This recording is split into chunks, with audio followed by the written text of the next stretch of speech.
Hi, this is the Peaceful Prepper. Today I want to share my suggestions for a new prepper, someone just starting to think about emergency preparedness, who wants to put some key supplies in place while they're exploring what prepping means to them, how they want to pursue it.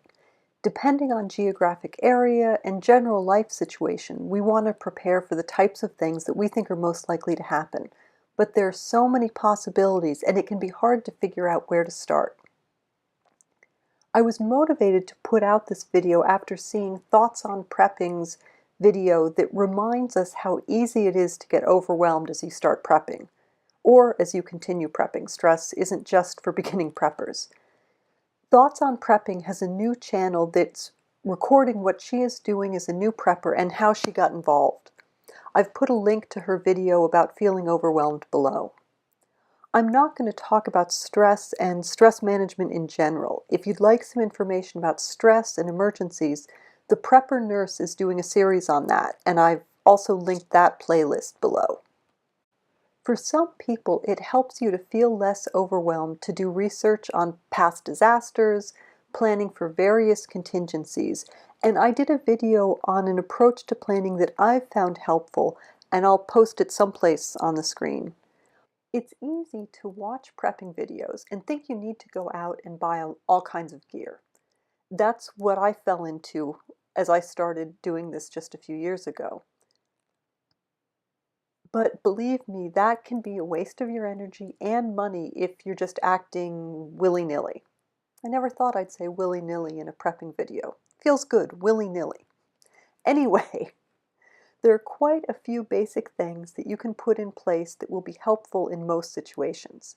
Taking on one project at a time and seeing that something concrete has been accomplished helps a lot of us feel less overwhelmed and builds our confidence in being able to take on the next project. Here are some high priority but doable projects, especially if you just take one at a time.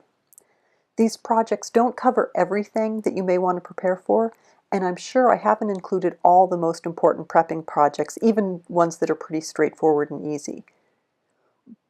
I'd love to hear your suggestions and ideas in the comments, but I feel comfortable that this isn't a bad way to get started. None of these require a big financial commitment, and they could be useful in a wide range of situations. I don't think any of these projects is a waste of time or money. I've made videos on quite a few of these topics, so if you want some more ideas, I'll put the link to the video someplace on the screen, and it'll pause this video and take you to the next. Collecting 3 gallons of water for everyone in your household, don't forget your animals, could turn out to be the single most important thing you do if your municipal water or well water ever becomes undrinkable. This is pretty straightforward for most people, although for those of us living in a small space, figuring out where to store the water can be a challenge. Collect 3 days of food that doesn't need to be refrigerated or cooked. It just takes a little creativity, and you may have most of it already in your cupboards. Supplies for a power outage include flashlights, lanterns, radios, extra batteries, candles, etc. I suggest you don't go out and buy any of this before you see what's already in your house. This is what I call a lights out box or a lob. Check your first aid kit. If you don't have one, go out and buy a pre-made one or make one yourself. The Red Cross has a list of basic supplies for a first aid kit that I've linked below. Even if you buy one, go through it carefully and add what you need to, and make sure you understand what everything is and how to use it. Include a first aid guide in the box. And for families or groups of people, a family communication plan can give you peace of mind before and during an emergency. I've posted a link to ready.gov's description of this below. Here's another list of projects that you can work on after the first list is completed, or if one of them just grabs you, you can jump right into that. Look up the Red Cross or other community resources and find a basic first aid class if you haven't taken one. It's possible to find free classes in a lot of communities, and you just sign up for a convenient time and go. Full disclosure, this has been on my list for at least a year and I still haven't gotten that done. Oops. But it's still on my list. If you don't have a wind-up or battery-operated radio in your lights out box, get one. Ideally, that gets the weather stations as well. In an emergency, you want to know what is happening in order to respond appropriately. Another communication recommendation, assuming you have a cell phone, get an external battery that has the capacity to fully charge your phone, so you can stay in touch. If you don't have a cell phone, make sure you have a phone in the house that doesn't need electricity to function. Well, actually, if you have a phone in the house that doesn't need electricity to function, there you go. For those of us who only have a cell phone, get the external battery.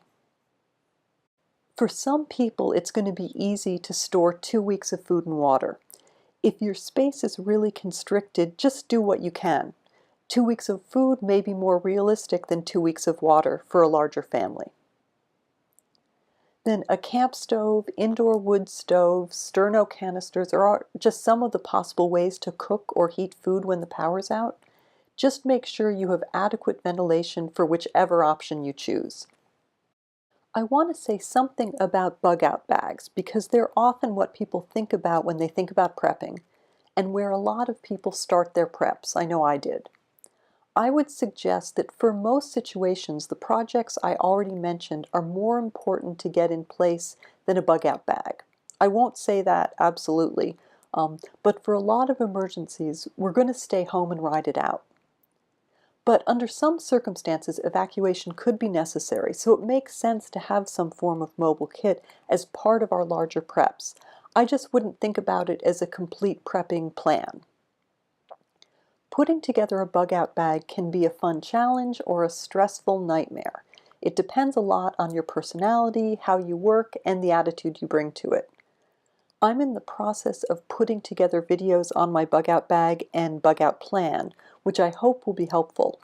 Thinking about the videos has really challenged me to think about bugging out in a much more thorough way, which I think has definitely improved my readiness.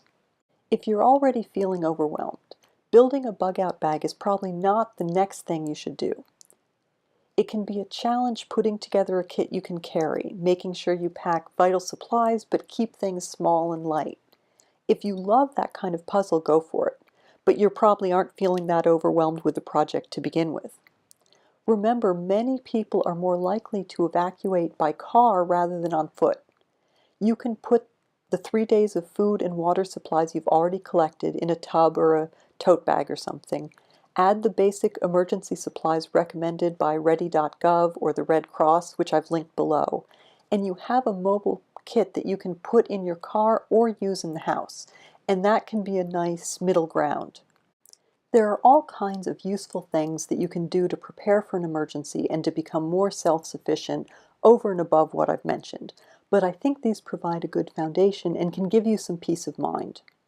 I hope this has been helpful for anyone feeling stressed or overwhelmed as you think about preparing for emergencies. I'd love to hear in the comments other ideas of important and not too stressful actions that we can all take. Thanks for watching. Please like, comment, and subscribe. Be safe, be happy.